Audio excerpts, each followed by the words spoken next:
some of the events that happened in the past 10 million years. And if you plot the time to next event in years versus time before an event occurred, right from the time when the universe was created, you see on a logarithmic scale that there is an accelerated growth. So he has proved it empirically. Important thing here for us to understand is, if yesterday the rate of growth, if we look at ICs or if we look at the speed of supercomputers, we cannot always linearly argue that the future would also look like that. If there are 40 million downloads of Pol Pot on a YouTube today, tomorrow it is for sure going to be 140, 150 million, because the pace of change has accelerated, and we have to adopt ourselves to that kind of a philosophy, that kind of a mindset. Now, what is in for us when we talk about all this? I said we are in the sixth epoch going to have a dispersed distribution of intelligent entities. Giving you an example which is very pragmatic.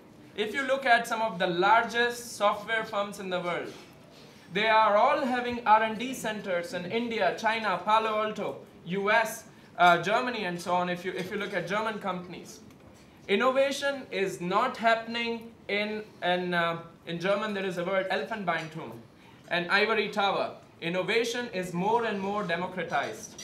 It's happening in a dispersed fashion. Again, similar to this evolution of factory production, we started from a factory manufacturing, the ivory tower approach, then we went to modularization. The hubs and spokes came into existence. So a hub would be an R&D hub in Bangalore, or an R&D hub in close to Shanghai, an R&D hub near US Singapore, or in Japan and in US. However, now it's an era of specialization, more and more specialization, and now innovation is happening in a collaborative network way. That means there are programs from companies like Procter & Gamble, like Connect and Develop, where Procter & Gamble is sourcing in more than 40% of its products from outside and being successful. Programs like Innocentive, programs, even companies like Eli Lilly in the pharma sector, which is considered to be one of the most conservative industry sectors, are embracing in order to collaborate in a more dispersed environment. There are three more important points to this where I would like to draw your attention to.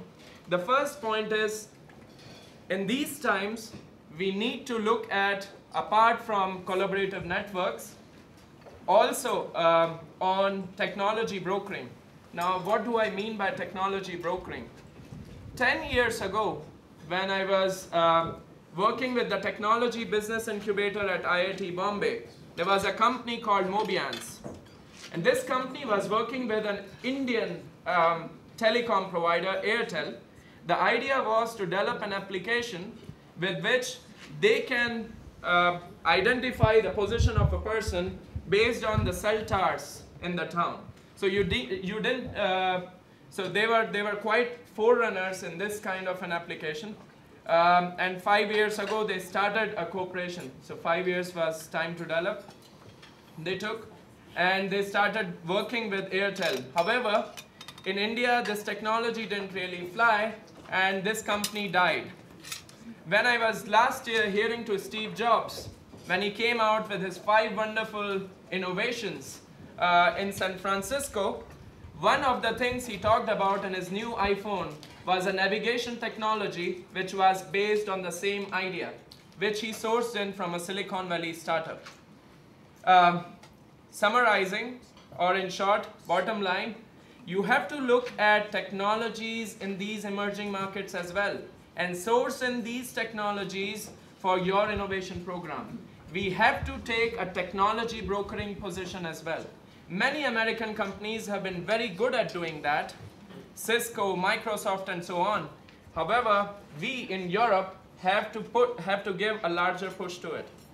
Now, when I talk about these emerging markets